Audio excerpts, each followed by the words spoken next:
दोस्तों वीडियो में आपको दिखाएंगे कि फ्रांस में आत्ममुक्ता की दुनिया में, आत्म प्रशंसा की दुनिया में पीएम मोदी ने क्या बोला, क्या लंबा लंबा फेंका।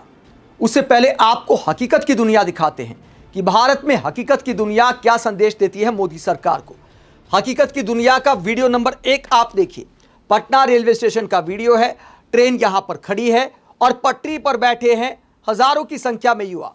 पटना रेलवे स्टेशन पर जब हजारों की संख्या में हुजूम उमड़ता है, उसके बाद क्या सीन होता है, ये वीडियो आप देखिए। ये देखिए, ये भारत के युवाओं की ऊर्जा है, जो ऊर्जा संघर्ष कर रही है रेल की पटरियों पर, और ये डिमांड कर रही है कि हमारे लिए आप ट्रेनों की व्यवस्था क्यों नहीं कर पा रहे। जब आप भर्ती निकालते हैं, आप हर फॉर्म पर फीस लेते हैं, तो आपकी जिम्मेदारी है आवागमन का इंतजाम करना। हमारे पीएम नरेंद्र मोदी ने अपील तो कर दी कि पब्लिक ट्रांसपोर्ट का इस्तेमाल करें, और जब भर्ती परीक्षाएं होती हैं तो बड़े पैमाने पर भारत के युवा पब्लिक ट्रांसपोर्ट का ही इस्तेमाल करते हैं। लेकिन क्या हमारे सरकार के पास कोई प्लानिंग होती है? और जब प्लानिंग नहीं होती तो ऐसे ही पथराव की घटनाएं सामने आती हैं, जैसा पटना में हुआ। एक और वीडियो आपको दिखाता हूं मैं, हकीकत की दुनिया का वीडियो नंबर 2 आप देखिए। आरजेडी ने वीडियो शेयर किया है, जहां पर पटना रेलवे स्टेशन पर आप देख सकते हैं पथराव का वीडियो यहां पर दिखाई दे रहा है। पत्थर ही पत्थर यहां पर दिखाई दे रहे हैं पटना रेलवे स्टेशन पर। और ये पथराव क्यों हुआ, क्या पूरा मामला है? बिहार में एक भर्ती परीक्षा निकलती है, कितनी वैकेंसी निकली थी ये संख्या आप देखिए। जो पीएम मोदी फ्रांस में संख्या बता रहे हैं, जो भारत से फ्रांस गए हैं युवा मजबूरी में, क्योंकि भारत में अच्छी नौकरियां होती तो फ्रांस में, अमेरिका में, इंग्लैंड में, ऑस्ट्रेलिया में, तमाम देशों में कोई क्यों ही जाता। लेकिन चूंकि भारत में एक एक वैकेंसी के लिए लाखों की संख्या में उम्मीदवार होते हैं, तो मजबूरी में बाहर जाना पड़ता है। पटना के रेलवे स्टेशन पर भीड़ आखिरकार क्यों उमड़ी? क्योंकि पद थे 4128, उम्मीदवार कितने आए? 16 लाख। 14 जून से लेकर 17 जून तक बिहार में मद्य निषेध विभाग में सिपाही की भर्ती को लेकर यह परीक्षा थी, जहां पर 16 लाख उम्मीदवार आते हैं। एग्जाम सेंटर 500 दूर दूर सेंटर रखे जाते हैं। तो ये जो चाणक्य नीति की बात की जाती है, जो पार्टियों को जोड़ने तोड़ने, सरकार बनाने गिराने, इन सब बातों के लिए चाणक्य नीति बनाई जाती है। मीडिया उस पर सवाल उठाने की बजाय उसकी तारीफ करती है कि फला नेता तो चाणक्य हो गए हैं, बीजेपी को कितना मजबूत कर दिया है। लेकिन सवाल ये उठता है कि हमारा एग्जाम सिस्टम कब मजबूत होगा? जितने भी नेताओं को चाणक्य बताया जाता है, वो आखिरकार क्या काम करते हैं जब हर भर्ती की परीक्षा अग्नि परीक्षा बन जाती है? पहले परीक्षा की डेट आने में अग्नि परीक्षा होती है, उसके बाद आवागमन में अग्नि परीक्षा होती है, उसके बाद रिजल्ट में अग्नि परीक्षा होती है, पेपर लीक वाली अग्नि परीक्षा अलग है।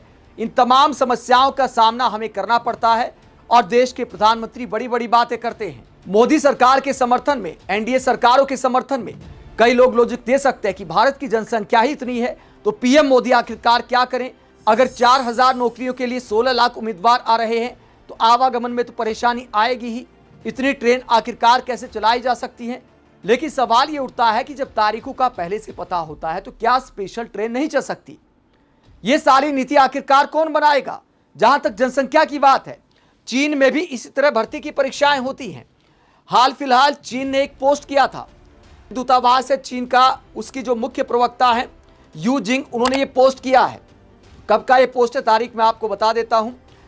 ये पोस्ट है 10 जून 2026 का, और इसमें क्या बताया गया है?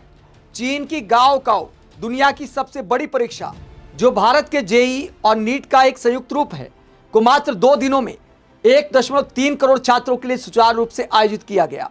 यानी 1 करोड़ 30 लाख युवाओं ने परीक्षा दी चीन में, गाओकाओ परीक्षा। कारखानों ने काम रोका, सड़कें सन रही, पूरा देश अपने छात्रों के लिए एकजुट हो गया। तो रणनीति बनाई गई और सारे काम छोड़कर 2 दिन तक परीक्षा के लिए इंतजाम किए गए। इसे कहते हैं चाणक्य नीति, जो चीन में किया गया।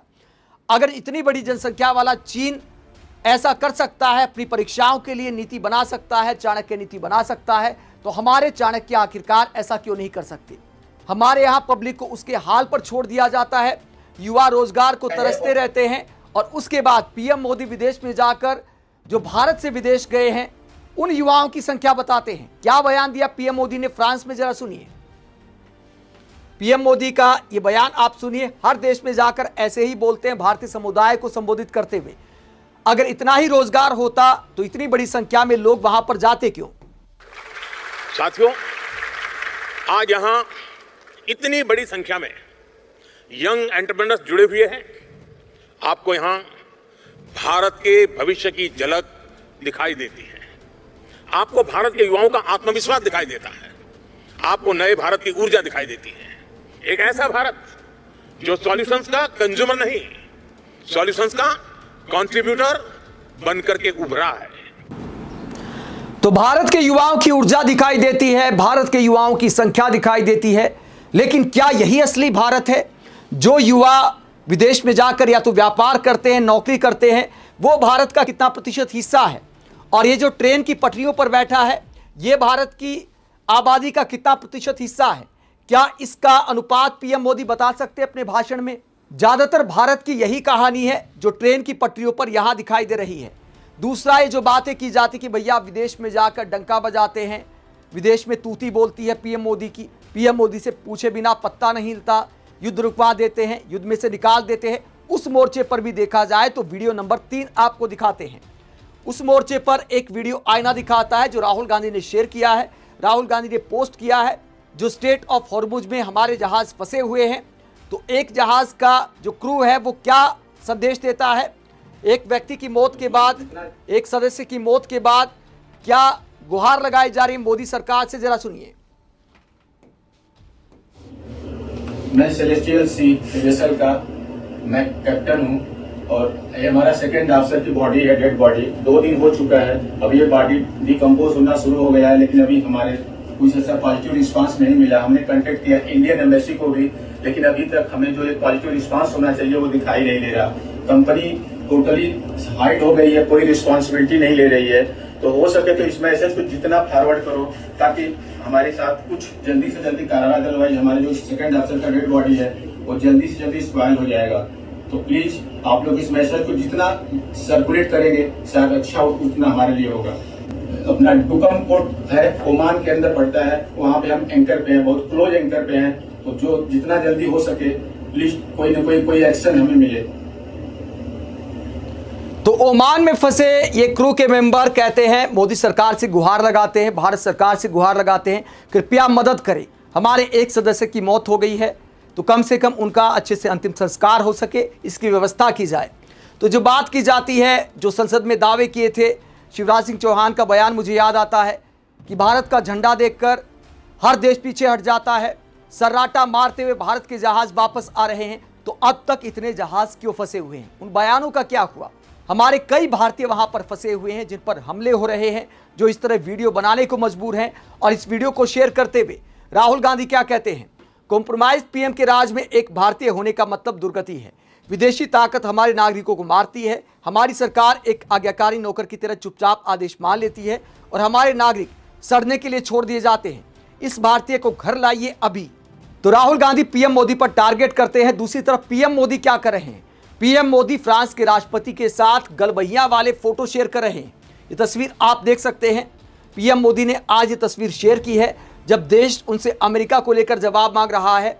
तो डंका बजने के नाम पर ऐसी ही फोटो शेयर की जाती है कि देखिए ताकतवर देशों के राष्ट्राध्यक्ष पीएम मोदी को कैसे गले लगाते हैं, कैसे मुस्कुरा कर मिलते हैं। इस बात को लेकर राजनीति की जाती है, इसीलिए सोशल मीडिया के बाजार में ऐसे फोटो भी देते रहना जरूरी होता है।